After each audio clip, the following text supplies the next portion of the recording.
Let's talk a little bit about the health check alarms because there's a lot of enhancements that came with this. Yeah, of course. And these health check alarms, there's been some that have actually been within Beam One now since forever. But we've added two more and we've enhanced one of them, right? So the first one is the Beam One database status.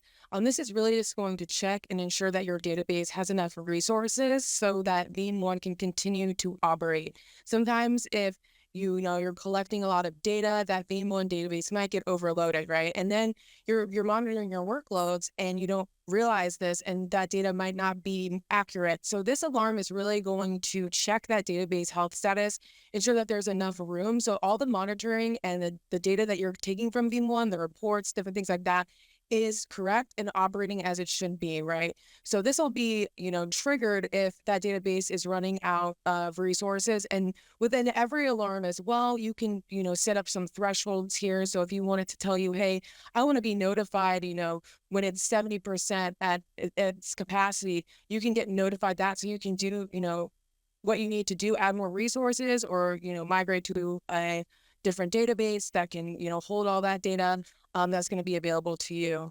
And then we have the Beam backup and replication connection failure. So this is going to be important so you get that data within Beam One, right?